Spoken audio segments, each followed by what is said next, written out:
Hello doctors. आज हम जानेंगे कि अगर आपने एक स्टेट मेडिकल काउंसिल में रजिस्ट्रेशन करा रखा है तो क्या आपको दूसरे स्टेट में प्रैक्टिस करने के लिए वापस से उस स्टेट के काउंसिल में रजिस्ट्रेशन कराने की ज़रूरत है।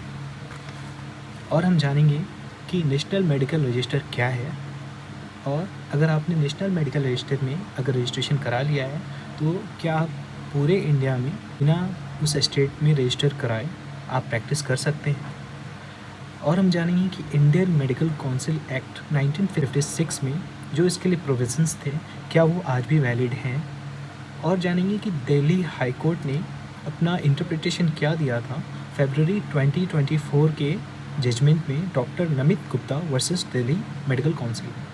तो सबसे पहले शुरू करते हैं कि अगर आपने एक मेडिकल काउंसिल में, एक स्टेट मेडिकल काउंसिल में रजिस्ट्रेशन करा रखा है तो आप दूसरे किसी भी स्टेट में अगर आप प्रैक्टिस करना चाहते हैं तो आपको उस स्टेट के मेडिकल काउंसिल में रजिस्ट्रेशन कराना ज़रूरी है। सेकेंड थिंग कि नेशनल मेडिकल रजिस्टर जो है वो जस्ट एक रिप्रेजेंटेशन होता है स्टेट मेडिकल रजिस्टर का।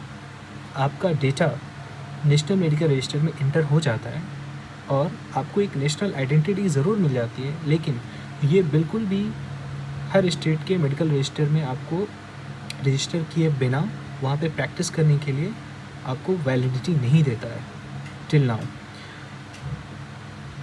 इंडियन मेडिकल काउंसिल एक्ट जो 1956 में, उसमें सेक्शन 15(2)(b) और सेक्शन 27 के अंडर में जो प्रोविजंस थी कि अगर आपने एक मेडिकल काउंसिल में रजिस्ट्रेशन करा लिया और आपने इंडियन मेडिकल रजिस्टर में अपना रजिस्ट्रेशन करा लिया है तो आप इंडिया के किसी भी स्टेट में प्रैक्टिस कर सकते थे, वो अब ओमिट हो चुका है नेशनल मेडिकल काउंसिल एक्ट के आते ही।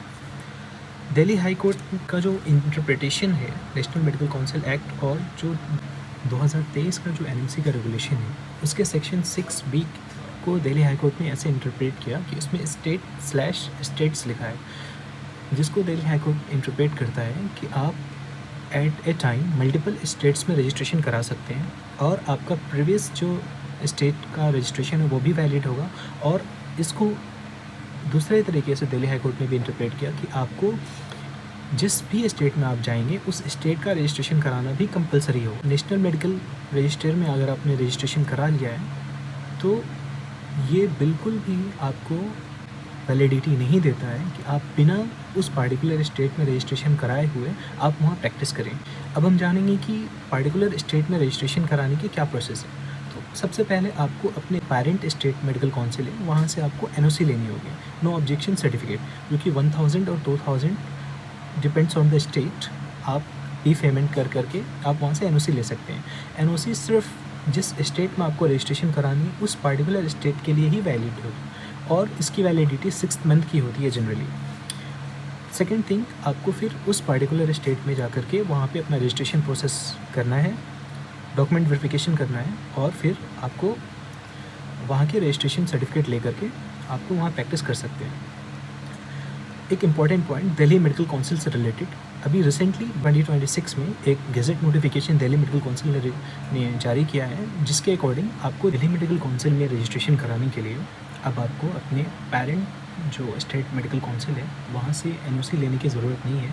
आप डायरेक्ट दिल्ली मेडिकल काउंसिल की वेबसाइट पे जा कर के वहाँ पे आप रजिस्ट्रेशन प्रोसेस कर सकते हैं और अपॉइंटमेंट ले करके आप डॉक्यूमेंट वेरिफिकेशन के लिए दिल्ली मेडिकल काउंसिल जा सकते हैं और अपना रजिस्ट्रेशन ले सकते हैं वहाँ से। एक और इम्पॉर्टेंट पॉइंट कि अगर नेशनल मेडिकल एक्ट के थ्रू नेशनल मेडिकल रजिस्ट्री में सबको रजिस्ट्रेशन कराना कंपलसरी है और एक नेशनल डेटाबेस तैयार हो रहा है, तो फिर हमारी गवर्नमेंट को इस पे विचार करना चाहिए कि एक वन नेशन वन रजिस्ट्रेशन के थ्रू नेशनल मेडिकल रजिस्टर का डेटा तैयार करें। और एक बार अगर हमने नेशनल मेडिकल रजिस्टर में रजिस्ट्रेशन कर लिया है तो वो पूरे इंडिया में वैलिड होना चाहिए। बार बार दूसरे स्टेट में रजिस्ट्रेशन कराना, एनओसी लेना, इसमें टाइम कंज्यूम होती है, फाइनेंशियल बर्डन बढ़ता है और एक टीडियस प्रोसेस भी है, बार बार डॉक्यूमेंट वेरिफिकेशन कराने की भी ज़रूरत पड़ती है।